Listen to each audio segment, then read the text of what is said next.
Okay, I think I would like to get started so we can utilize our time for our speaker. So, welcome to the College of Public Health and Human Sciences Research Seminar. I'm Marie Harvey. I'm the Associate Dean, and I'm pleased that you're joining us today. I want to recognize the School of Psychological Sciences and the College of Liberal Arts. They are co hosting and co sponsoring this today. So, welcome. And to that end, I'm going to introduce Hannah Lawrence, who's an assistant professor in the School of Psychological Sciences. And she is only one science or two. Okay. It is the School of Psychological Science. Okay. She said I could just say psychology, but anyway, I'm pleased to welcome Hannah. She presented already in our seminar series, so we're happy to have her back. And she is going to introduce our speaker today and also moderate the session. So thank you, Hannah. Yeah. Yes, welcome everyone who's here and on Zoom, and I'm so excited to be back and chatting with public health and psychology folks about this exciting work. I have some logistics that I was asked to share ahead of time. So we have some participants here in Hallie Ford Center as well as on Zoom. If you are joining us on Zoom, we ask, because of security, we're using a webinar. So that means that all microphones are muted. If you want to ask a question on Zoom, please use the Q&A feature, and we'll be moderating it and reading them out loud so that our presenter can hear them. It is my pleasure to welcome Dr. Rebecca Schwartz-Mete. She's a licensed psychologist and associate professor at the University of Maine, where she currently conducts research on adolescent psychopathology and interpersonal behavior. She has a secondary program of research on leveraging mindfulness-based interventions to boost resilience and reduce burnout in frontline healthcare workers. She is a recipient of the 2020 Early Career Achievement Award from the American Psychological Association and is a past chair of the APA Ethics Committee. Her work is currently funded by the National Institute of Mental Health and Health Services Research Administration. Along with being a very impressive researcher and psychologist, she was also my mentor in graduate school. So I feel particularly lucky to have her here today and to get to hear about her latest research. So join me in welcoming Dr. Schwartz-Mete. Thank you, Hannah. And thank you everyone for taking time on a Friday to join. And welcome to everyone on Zoom. It's so nice to be with you all in multiple formats. So today I'm super excited to talk about what I think is some very important work on peer influence in adolescent psychological adjustment. And the area in which I am particularly interested is how peers may socialize one another with regard to internalizing distress, things like anxiety and depression, but also their self-destructive behaviors, things like non-suicidal self-injury and suicide risk. So with that, I will get started. So just want to just take a moment to say hello in all the different languages. And here we go. All right. So I want to briefly contextualize my work in the important developmental context of adolescence. Adolescence is an incredibly important time for two of the things that I study. One, interpersonal relationships, and the other, emotional adjustment. So I want to talk a little bit more about that before we get into some of the findings.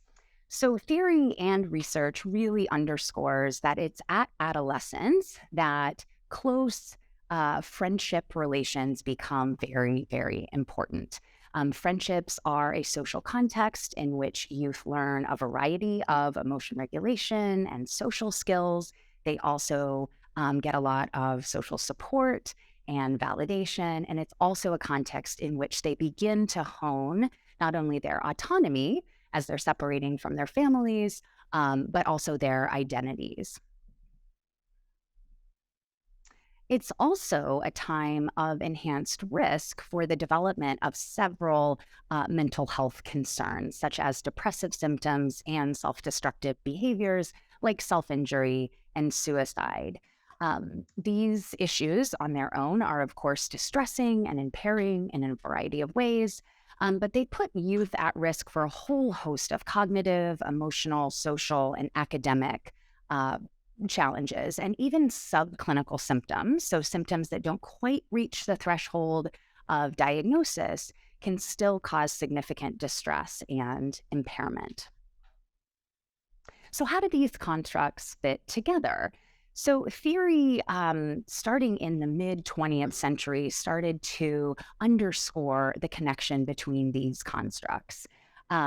Sullivan's interpersonal theory of psychiatry in the 1950s proposed that friendships, as this sort of centrally important relationship at adolescence, contributes most strongly to mental health. It's at adolescence where the influence of parents and caregivers starts to become a little less, and the influence of peers, these really close peer relationships and friendships, starts to become more and more important. And the bulk of the research and the literature looks at this direction of effect. How does friendship functioning impact mental health? And this work primarily comes from developmental psychological science. It's important to acknowledge, though, the other direction of effect, the idea that youth bring with them a variety of individual characteristics, such as emotional adjustment problems, to their friendships that can impact these relationships. There's far fewer studies that look at this direction of effect, and these come primarily from clinical psychological science. And this is actually the lens through which I view my work. When youth are suffering with emotional adjustment problems, how does this impact their friendships? Because we know that friendships are so important to positive adjustment in this developmental period.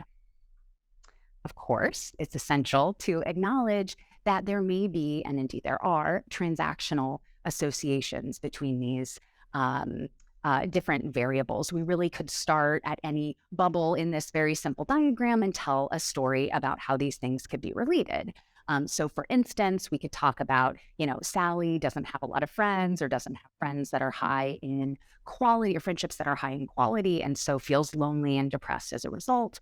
Or Sally is depressed and lonely, starts to withdraw from her friends, and experiences increasing friendship problems. But for the purposes of my talk today, I'll mostly be talking about the impact of emotional adjustment on friends and friendships. So this work is rooted in interpersonal theories of psychopathology and namely depression, first proposed by James Coyne and then later elaborated by scholars like Tom Joyner and Mitch Prinstein. This theory proposes that depressed individuals experience over time an erosion of their social supports, which of course creates this sort of problematic cycle of their relationships are suffering, which then causes more emotional distress. And today I'm going to be talking about a second piece of what the interpersonal theory of depression proposes, which is how does the emotional adjustment of any given adolescent affect the emotional adjustment of their friends. So this phenomenon has often been referred to as contagion, which is, of course, a more medical model of disease. But the idea is that if Hannah and I are friends and I am distressed, that over time, unfortunately, Hannah will become more distressed herself. And so nowadays we refer to this more as socialization because we're trying to get away from the disease model. But this is where I'll be focusing most of my talk today. So when I first got into this literature, I noticed what was really missing was a good understanding of the mechanisms of peer socialization and peer influence, or the processes by which adolescents' emotional adjustment comes to impact the emotional adjustment of their friends. So Coyne's original theory actually proposes that it's the interpersonal behavior of depressed people or distressed people that is problematic, that then impacts the emotional adjustment of others who are in close relationships with them. So when I said about examining these associations, I looked at or started to look at the interpersonal interactions of adolescents, namely in their friendships, to see if I could shed some light on just what it is about distressed adolescents that makes the people around them feel worse as well. Okay, so for today, I'm going to focus on 3 studies that I've conducted over the last several years that address this um, aim of my research program, the impact of youth emotional adjustment on the emotional adjustment of their friends. So, my interest in this began when I started reading about depression contagion. This phenomenon has been documented primarily in adult studies or studies of adult populations. And study after study shows that individuals in close proximity to depressed adults over time get more depressed themselves, whether it's your roommate, your partner, your friend, your spouse, your neighbor, anyone you're spending time with. Um, but there were far fewer studies of adolescents, which really was curious to me because in adolescence, we have this increased central importance of peer relationships. We have this increased risk of depression. And there were a handful of adolescent studies documenting that depression contagion indeed occurs between adolescent friends. But there were no studies of younger youth, kids.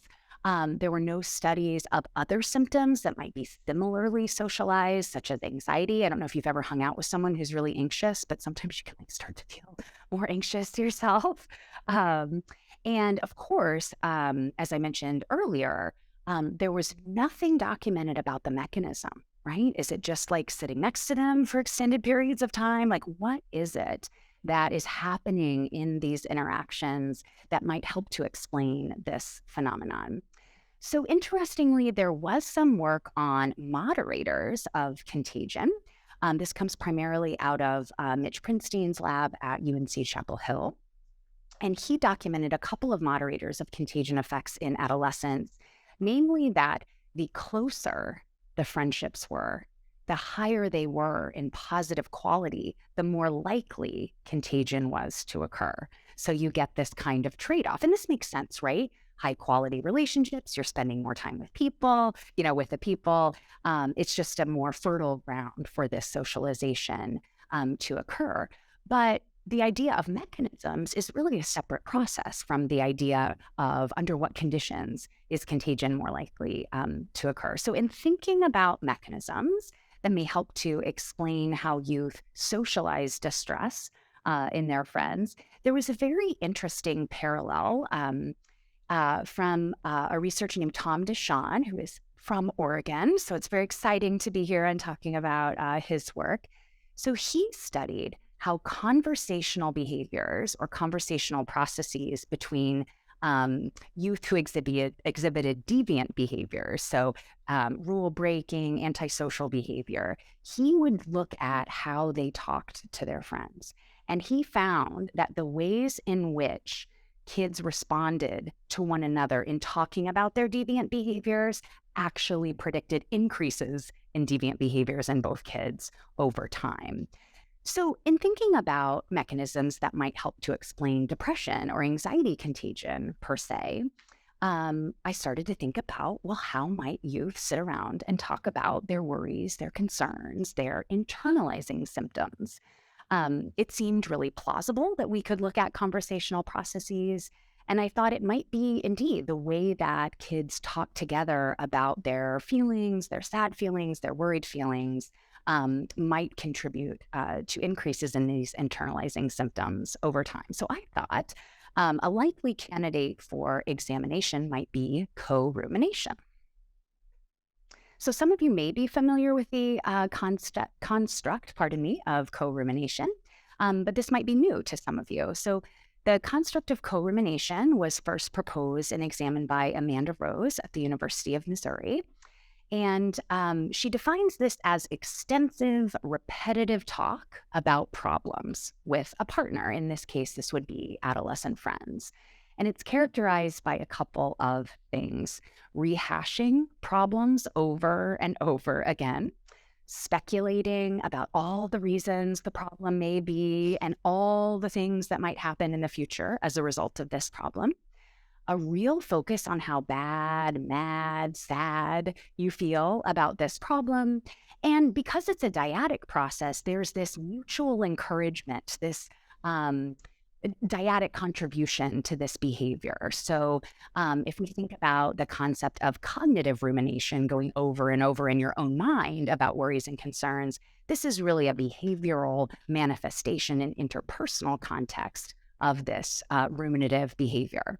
So perhaps not surprisingly, co-rumination is associated with elevated internalizing symptoms like depressive symptoms and anxiety symptoms, both in concurrent studies and in longitudinal studies. But very interestingly, it also is associated with very high levels of positive friendship quality. So people feeling very close to one another, supported by one another.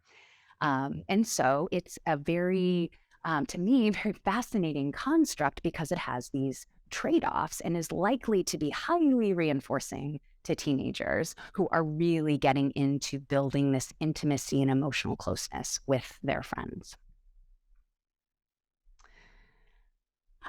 So there are many different ways folks have assessed co-rumination. We have self-reports. There's the co-rumination questionnaire where people talk about their general tendencies to engage in this behavior, either with friends in general or with specific friends.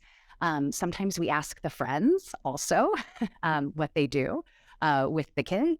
I've also assessed it using ecological momentary assessment, sort of getting real-time data where we ping them on their smartphones and say, hey, since we pinged you last, have you talked to a friend about problems? And, how did that go? We also developed, myself and Dr. Rose developed what we call the problem talk task. So this is an observational task where we bring adolescents together, adolescent friends together into the lab. We have them each identify a problem that they currently have that they'd be willing to talk to their friend about. We give them about 15 minutes, very few prescriptive instructions, and then we just watch what happens. And we develop together with some other colleagues a reliable and valid coding system for co-rumination. So I'm going to show you some real life teenagers engaged in the problem talk task. I'm going to take our volume up just a little because they are ever so slightly soft spoken. And so I will set the stage for you here. So we have friends. These are 10th graders, both identify as female. And the gal here in the dark shirt is talking about a young man named Grant. And Grant is the object of her affection. She's had some interactions with Grant, but she doesn't know if Grant likes her back, and it's, causing a lot of distress.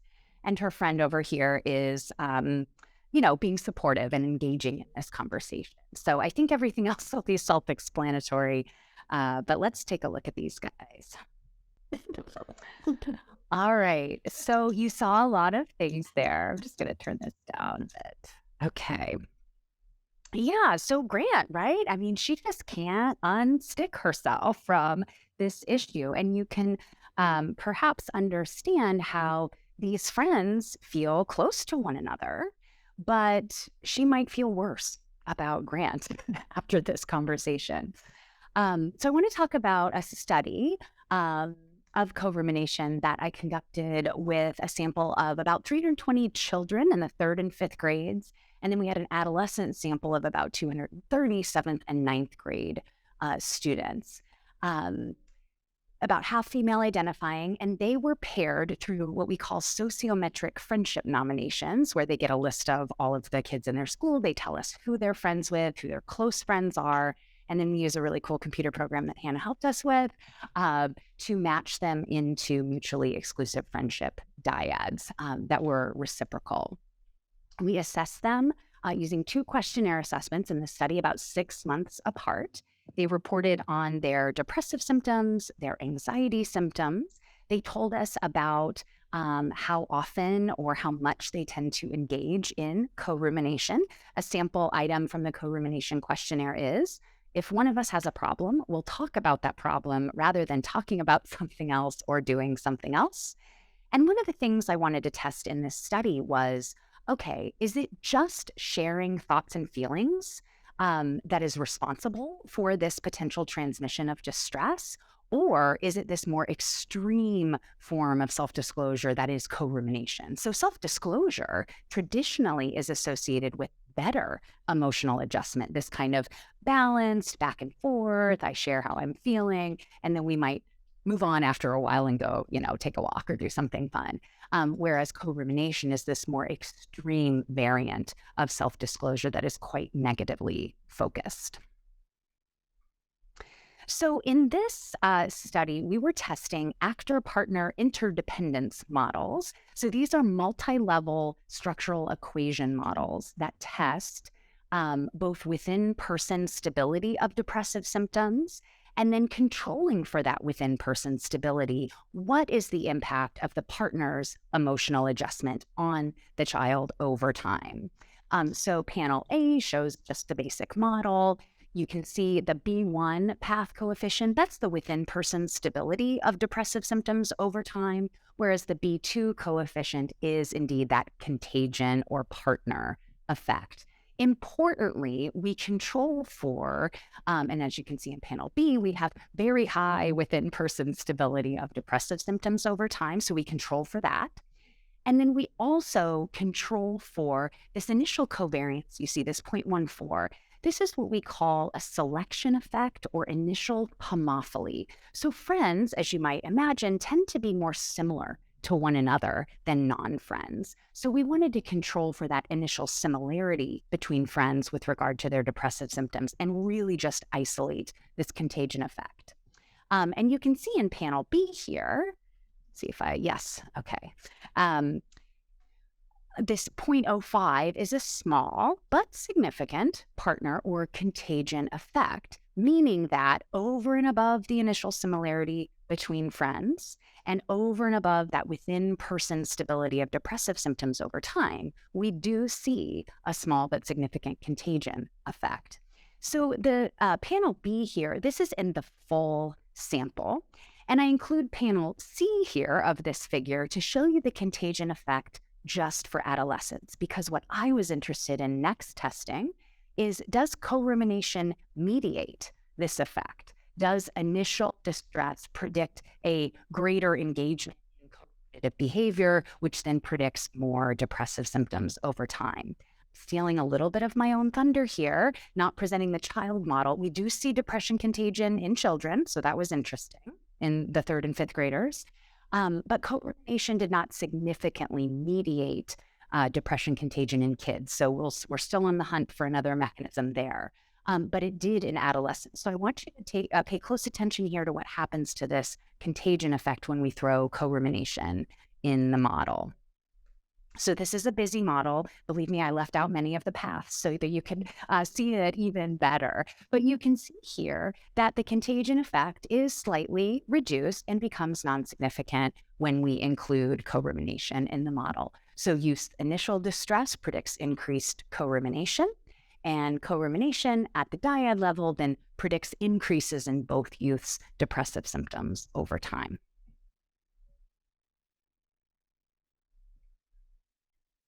So while this was not like an earth-shattering, massive effect size, we thought we might be onto something here, that at least in part, co-rumination might help to explain this phenomenon.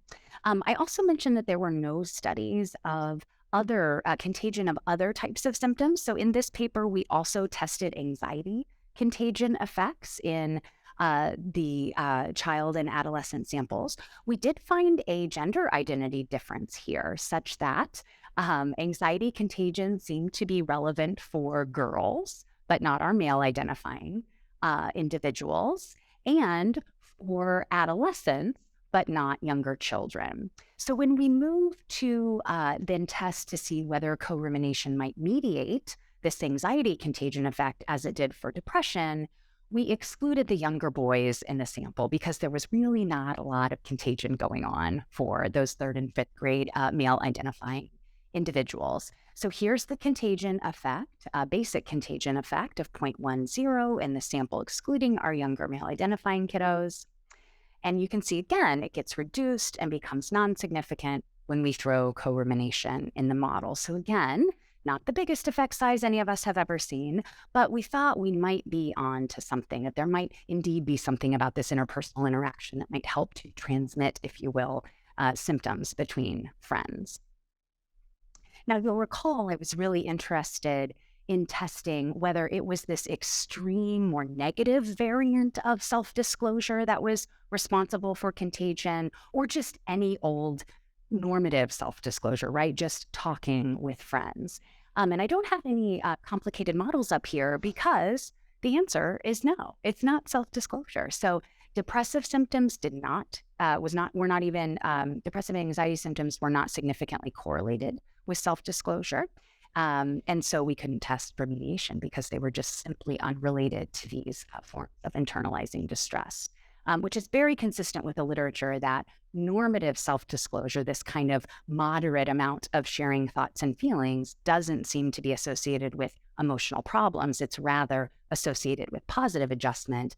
But when the type of self-disclosure is really repetitive and very negatively focused, as with co-rumination, that's where we see these associations with distress.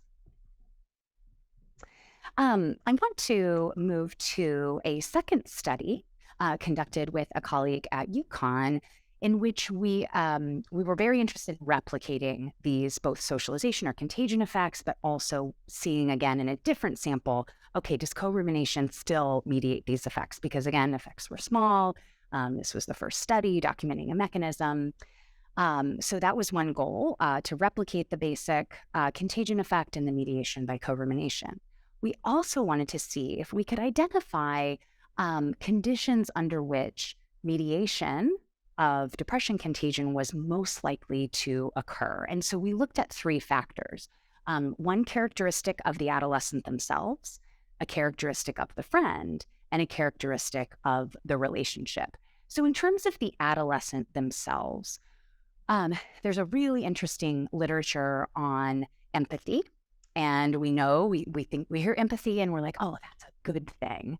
But there are some researchers that have found that high levels of empathy, or overactive empathy, if you will, can cause individuals to take on others' distress as their own. And so this has been called overactive empathy, empathetic distress, personal distress, a variety of labels in the literature.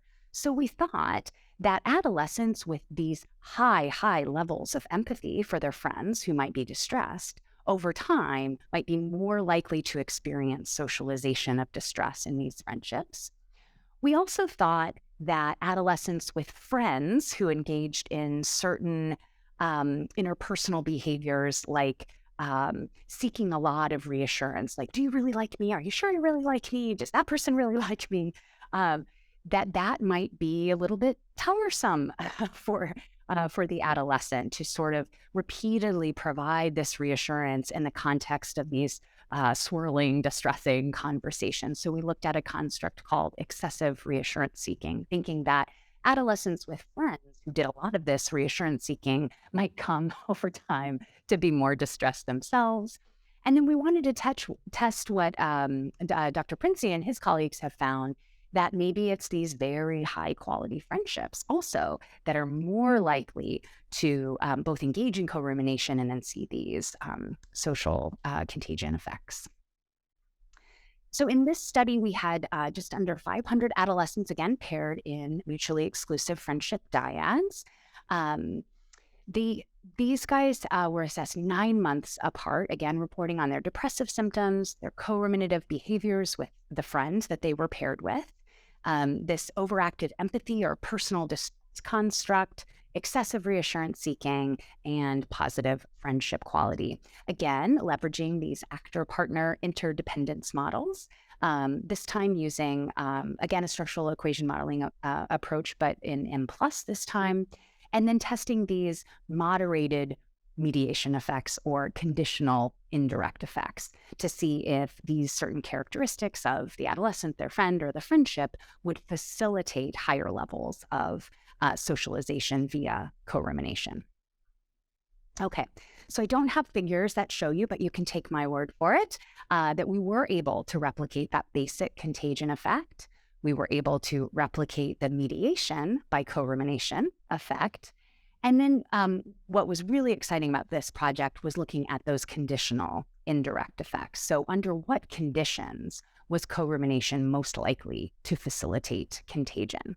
So this is a simplified model, just kind of showing you that we're looking at the moderator, the characteristic of the adolescent, friends, and friendship, and to see if it really impacted that partner effect. Okay, so we found a similar pattern across the 3 moderators that were evaluated. So I'll move a little bit slow here. We found that depression contagion occurred between these friends via co-rumination under conditions of the adolescent themselves reporting that they were highly, highly empathic. So this was consistent with our hypotheses that adolescents who were very likely to report that if their friend was distressed, it was hard for them to feel okay themselves, that indeed under conditions of high personal distress, socialization via co-rumination occurred, but not under lower levels of empathy.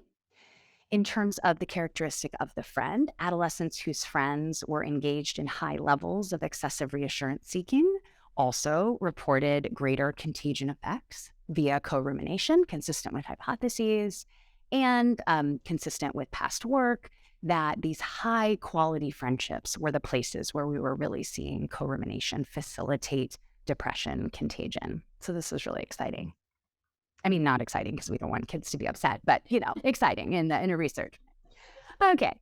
And from here, I started to think about, well, if internalized distress could be socialized between friends, what about some, thankfully lower base rate behaviors, but more concerning behaviors like non-suicidal self-injury? So I had the privilege of working with OSU's own Dr. Hannah Lawrence on this project.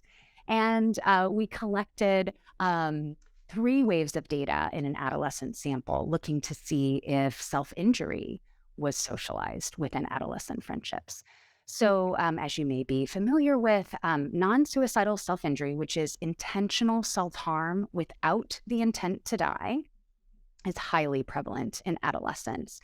This 17.2, I think, is a very kind of robust, maybe average prevalence estimate, but we've seen as high as 24% in some of our studies. So adolescence really is a peak context of onset for NSSI. We know that both intrapersonal variables, like having trouble regulating your own emotions, are highly predictive of engaging in non-suicidal self-injury, but also interpersonal stress is also a very common trigger for NSSI. And so NSSI is often misunderstood as a cry for help or a mini suicidal gesture, but really indeed through physiological research and other types of research, we have found that it does serve an emotion regulation function, however maladaptive it is. And so my interest in the socialization of NSSI really comes from the literature that observes these clusters of self-injury within schools or peer groups. But direct tests of self-injury socialization have been lacking. And the majority of past studies on socialization or contagion of NSSI rely on a youth's report of their friends' engagement in NSSI. And we know that some kids might be open about their self-injury, but others may not. So in this study, we asked both adolescents and their friends to report on the frequency of their self-injury. We assessed them over 3 and 6 month intervals. And we looked at whether the child's own challenges with regulating their own emotion might create fertile conditions for this socialization, and whether positive or negative friendship quality might facilitate contagion. Okay, so we had just a little under 200 adolescents in this study, majority white because that's Maine, but they again came into the lab in these mutually exclusive, reciprocal, same gender identifying friendship pairs, came in for a lab visit. We followed up 3 and 6 months later. We measured NSSI frequency, emotion regulation difficulties, and both positive and negative friendship quality. So you'll recall that depression contagion was really facilitated by these high quality friendships. But since interpersonal stress or conflict seems to predict NSSI, we thought, well, maybe it's these high-quality friendships that are likely to facilitate contagion, or maybe it's that your friendship is not going so well and that interpersonal stress may predict contagion. So we tested both. All right. This was a cross-lagged multi-level structural equation actor-partner interdependence model. How many words can I say there? Tested in M+. And before I get to the punchline about contagion effects here, I just want to draw your attention to this initial homophily estimate. This is a very high estimate of similarity between friends. So it's not a super strong correlation, but it is among the highest similarity coefficients or homophily estimates in the literature when it comes to psychopathology. So that was really interesting. For depression, it's about 0.11 to 0.14, anxiety about the same. This was quite large, and so a little bit surprising to us. You can see here that indeed, the frequency of self-injury, we did see significant partner effects over and above the initial similarity between friends and over and above the within-person stability of the frequency of self-injury over time. And these were quite a bit stronger. If you remember, the partner effects for depressive and anxiety symptoms were like 0.05 and 0.07. These are much stronger effects. So then we asked the question, is self-injury just simply driven by these intrapersonal risk factors like difficulty regulating emotion, or does difficulty regulating emotion create a fertile context in which socialization can occur? So for emotion regulation challenges, we found that independently predicted an adolescent's risk for engaging in NSSI, not surprising, very consistent with the literature. But we also found that it created, it was especially likely at high levels to catalyze this socialization of self-injury. With regard to positive friendship quality or negative friendship quality, we really found nothing. So independently, those didn't predict an individual's risk for increased frequency of NSSI, and it also didn't catalyze these contagion effects. All right, so we're almost out of time, and I want to talk to you just briefly about some of the stuff that we are looking at now. So I just wrapped up a multi-year longitudinal school-based cohort study trying to answer additional questions about socialization of depression, self-injury, but also suicide risk within these friendship dyads, but also using social network analysis, mapping kids' social networks and seeing how these mental health challenges might spread, so to speak, across social networks over time. We're looking at interpersonal and interpersonal susceptibility markers, testing co-rumination as a mediator. In this study, we're assessing kids using surveys 3 times a year. We also observe them interacting with their best reciprocal friend. And then we also are, as I mentioned, using ecological momentary assessment. I'm looking at our time and I want to hear from you all. So I'm going to skip over some of the initial data that we published from this project during COVID. But if you're interested, I'm happy to chat with you afterward about that data. So I'm going to just go forward here. See, you can see I kind of misjudged how much time we had. And I'll say thank you so much to all the youth and families that allowed us to get a peek into their lives, our mentors and funding, and of course, former and current graduate students, one of whom is very successful academic in her own right, sitting right here. And yes, thank you for your time. And I'm so excited to hear what you think and any questions that you have. Thanks.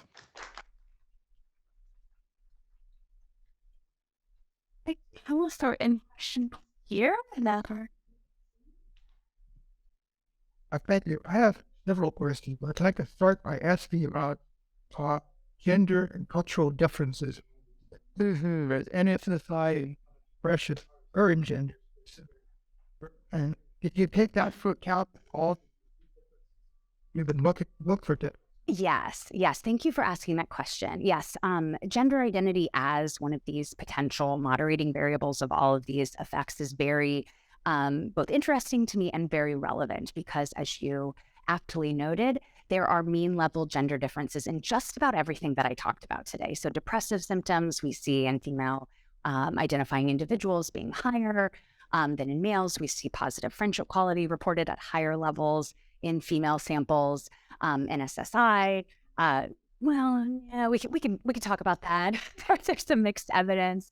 And then in terms of suicide risk, that gets we kind of delineate between ideation attempts and death by suicide rates. So gender is a very important variable. Also, co-rumination is reported at higher levels in older female identifying samples.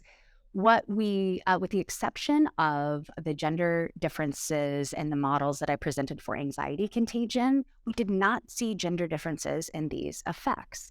So even though we may have different intercepts or starting points or mean level gender differences in many, if not most of these variables, I don't tend to find gender differences in the primary associations of interest. And you didn't look at different cultures. Yes. So that is a great point. I think we see cultural differences in the expression of distress, in the expression of interpersonal behavior, and even in friendship interactions. So I think these are really important questions to ask. I'm working closely with a team in the Netherlands who is getting trained on how to code these behaviors, and they have and of course these are only just one culture to another comparisons, but it's really interesting because they tell me a lot that Dutch individuals are like very direct with how they talk, and so I think there's a lot of work to do to understand whether these associations and these mechanisms work similarly or if there are meaningful differences across cultures. So I really appreciate that question. Yeah. What's the implications of this kind of work in 2023 when people are still definitely having those in-person relationships, but they're also spending hours a day on social media? And for example, on Reddit, there are entire subreddits that are dedicated to NSSI. Yes. So in the NIH, we are collecting data on that. What kind of media, social media and other media are they consuming about these various mental health problems? How are they communicating with friends via social media? We've got a FaceTime study going on. What I know, we don't know a lot because the bulk of this research indeed relies on studies that just look at face-to-face interaction. But the emerging research on co-rumination via text, via social media, via, FaceTime or Zoom, it seems to be performing much in the same way. And interestingly, something that I haven't really seen this work, but I think a lot about is that, when you have a text thread or Reddit thread, it's right there in front of you. Not only do you have that emotional experience going through that interaction, but then there's a part of it, right? And you can go back to it and you can, not only read it and visualize it, but it is more permanent, right? So I think, again, we have a lot of work to understand if these mechanisms are really similar, but everything that's coming out about at least co-rumination via, these different modalities seems to suggest that, these associations with depressive symptoms, but also these high levels of close friendships seem to be holding true. Yeah. I've got one. Wonderful. Start with the basic assumption that friendship is important for adolescents. Yes. Can I question that assumption? I'm still wondering, have you looked at the differences between people based on the level of their socialization and which they socialize? Yeah. So I'm not, I hope I'm answering your question as directly as would be helpful for you.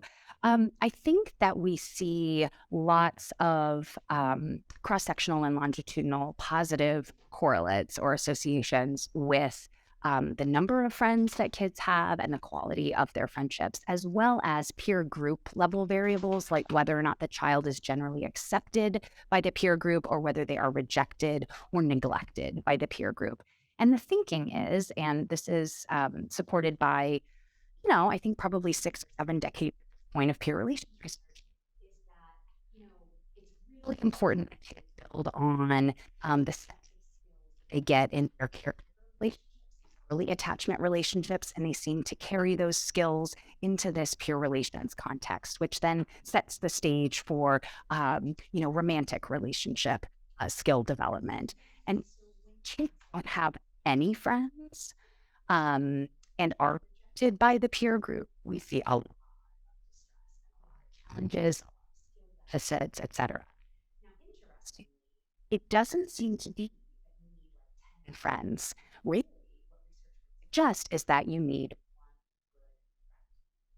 is protective against bullying, victimization, or rejection, all of that stuff. So, this is not about like popularity or in the room, but if kids have at least one friend, this validation self, right? This chance to socialize outside of the family that seems to be very important. Right? Intimate relationship skills and so forth. Some kids they're not rejected. I had to look at that. We have. Oh, sorry, I'm not repeating the question. Sorry, Zoom room. Yeah. So the question is, what about kids who self-isolate that may not necessarily be rejected by the peer group? We do, there are definitely kids that are not liked by other kids, and we would call those rejected.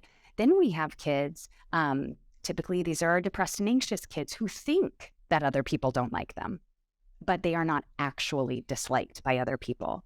Interestingly, it seems to be the perception of the quality of the friendship and the perception of what other people think of them that drives these depressive symptoms. So we have another paper that shows that depressive symptoms are highly associated with lower levels of self-reported friendship quality, but are not associated with what the friend says about the friendship. So they think other people don't like them. It's like this self-fulfilling prophecy type of thing.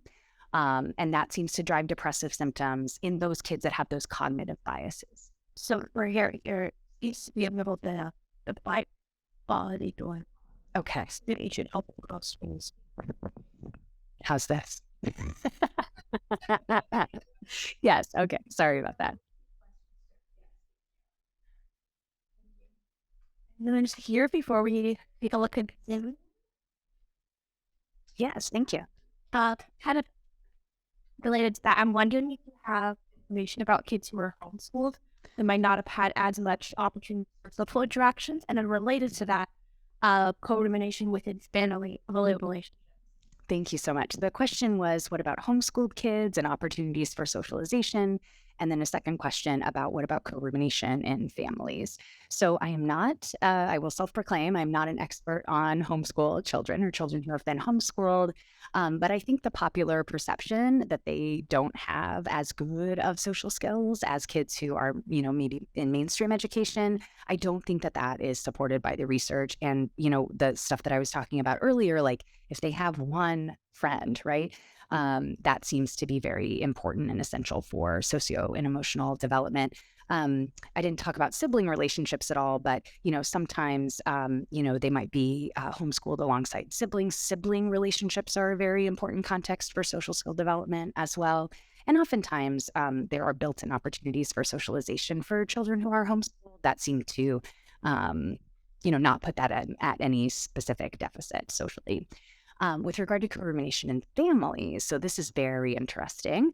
There's some work on co-rumination with mothers, and that if children are doing a lot of co-ruminating either about their problems or their mother's problems with their mother, that seems to carry over into their peer relationships, which would be consistent with theory that these early attachment caregiver relationships set the stage for peer relationships, and those carry forward as well.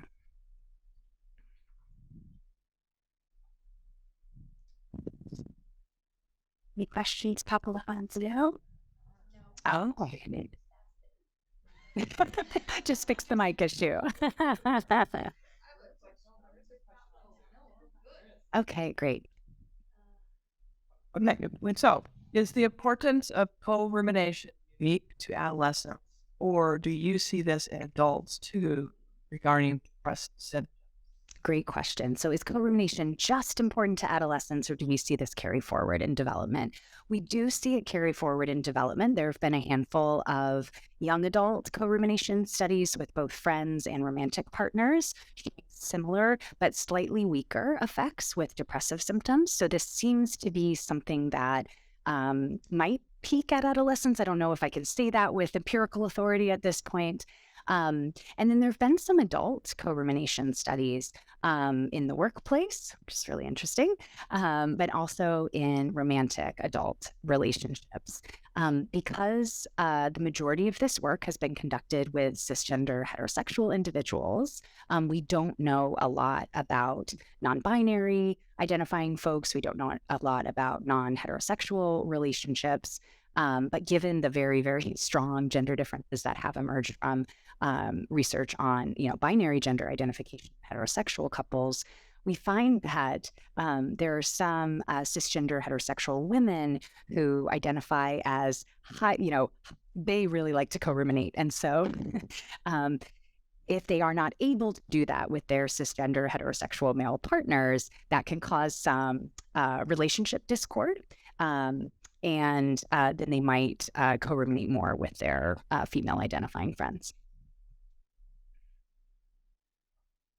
I kind of wonder with your studies. So I know a couple of them you're just looking at it, but is there an intervention? Like, is there specific interactions to reduce co-rumination? Yeah, I mean, I think there are a handful of us that are interested. So, sorry to repeat the question. Is there any work on intervention aimed at potentially reducing co-rumination, maybe pulling us back from high levels of negative co-ruminative behavior to those more moderate, balanced, self-disclosure type levels? No, interestingly, a lot of our interpersonal or interpersonally focused interventions for depressed youth just kind of say things like, get a friend and keep a friend. And so we know now through this more basic research that that's not simply enough, right? It might be worth educating kids about, talking about your problems with your friend is important. You get validation, you get ideas for problem solving. And then once you've done it a little bit, like go outside and take a walk, get behaviorally activated, go do something else. We find that boys' friendships, same gender identifying male friendships, they actually seem to be protected a little bit from this increased depression because they'll talk about problems. It's not that, boys and men don't talk about problems, but they don't do it excessively. And so that might be like the secret strength of, male friendships, male same gender identifying friendships that should be celebrated. So it's like, we think of co-rumination like cake. Like cake is important to a joyful life, but don't have it all the time. Yes. The purpose of commercial media, broadcast, print, and social media, the reason they exist is to convince their consumers that their lives suck and that their lives will continue to suck until they spend their money on whatever the advertisers want to spend their money on, at which point they discover their lives still suck because they've got to spend more money. Right. How do you deal with depression when you've got this massive, well-financed industry that's doing everything it can to thwart your efforts? Wow. So that is not my area of expertise, but I do think that, I see like the spirit of your comment show up in our work on adolescence and social media. So, social media has benefits and trade-offs, and kids that spend a lot of time on social media doing social comparisons, feeling bad about themselves, we think that that's not so great. Then there are some kids who may have deficits in their real life relationships that might find really meaningful or satisfying connections online. So I don't know that I can answer your question with any kind of authority, but I can definitely say that this is something that peer relations researchers are really interested in. And, we've all seen the headlines of, how, excessive Instagram consumption, Facebook consumption, is related to higher levels of mental health distress in teens. But it's a lot more than social. All the media. Yeah. Yeah. Girl, I'm to there. All right. Oh, thank you all very much. Thank you.